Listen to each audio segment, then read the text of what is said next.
Good morning, everyone. This is Alex, Senior Account Executive at GDMFX with your European session morning outlook, and we'll start with the North American markets, where the dollar strengthened sharply Friday against the euro after a surprisingly strong reading on U.S. retail sales growth, calmed worries about slowing economic growth, while bolstering the Federal Reserve's case for raising interest rates twice this year. The retail sales month-on-month were 0.5% better than expected at 1.3%, and the ex-autos month-on-month 0.3% better than expected at 0.7%. In other data released Friday, producer prices rose a tepid 0.2% in April after 2 straight months of declines, suggesting that price inflation at the wholesale level remains largely absent.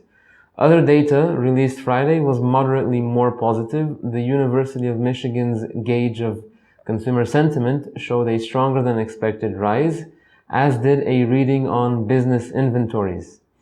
The Dow Jones is 20 points down on Friday.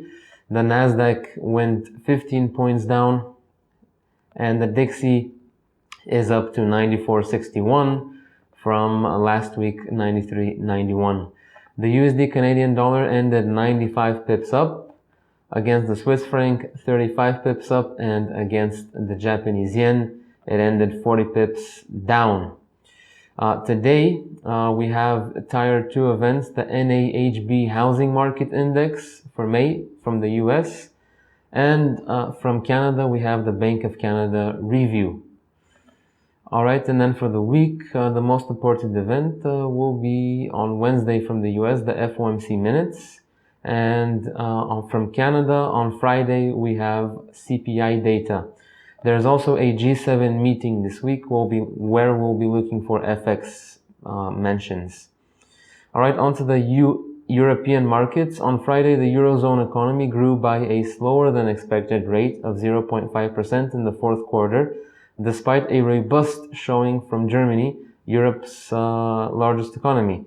Germany's GDP expanded 0.7% in the first quarter, more than double the 0.3% rate for the fourth quarter of 2015.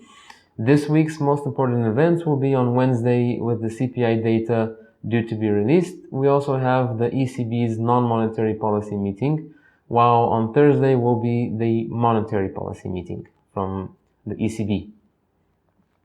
Alright, on to the UK, with economic readings in the UK signaling that the economy is cooling down. The traders had little reason to go bullish on pound. Sterling lost 0.4% last week, with data on inflation, earnings, and housing expected to show poor readings, and the Brexit debate continuing to haunt the performance of sterling. We may see further downslide this week. The Footsie 100 opened with a 23 points gap to the downside and closed at 60.63 on Friday. The 10-year gilt yields closed at 1.48% on Friday. Biggest mover, British pound against Japanese yen, 168 pips down on Friday, 185 pips range. And for the week, the events we have are CPI and core CPI, that's tomorrow. Tier 2, PPI output year-on-year and month-on-month, PPI input year-on-year, month-on-month, PPI core output, retail sales year-on-year and month-on-month, retail sales ex-fuel year-on-year and month-on-month, and unemployment data and average earnings including and excluding bonuses. That was it from UK. On to Asian and Pacific markets. Investors are watching data and events this week, including January, March, Japan GDP data, which is due Wednesday. Tokyo-based dealers and analysts said a weak result will increase hopes that the government will implement extra stimulus to push up the dollar against the yen.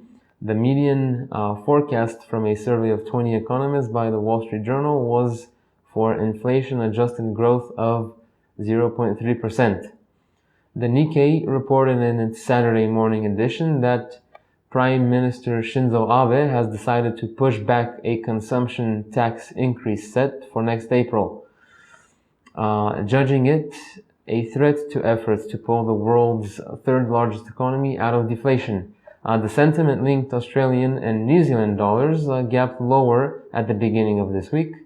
Over the weekend, Chinese industrial production crossed the wires 6% year over year versus the 6.5% expected and 6.8% in March. The year-to-date figures also disappointed, coming in at 5.8% versus 6.1% expected and 5.8% prior. These readings can be important for the world's second largest economy, as roughly 1/3 of its GDP is based on the manufacturing sector. And last sector for the day is commodities. The Baker Hughes oil rig count. The number of rigs drilling for oil in the US fell by 10 last week to 308, marking the 8th straight week of declines. At this time last year, drillers were operating 660 oil rigs. Now they're 308. Gold had a range of $15 up to $12.77 now. Silver had a range of 17 cents at 17.28. Crude oil had 70 cents range at 46.75. And natural gas is trading at 205 at the moment with a range of 9 cents. That was all for today. Thank you everyone for the attention, and I'll see you next time. Goodbye.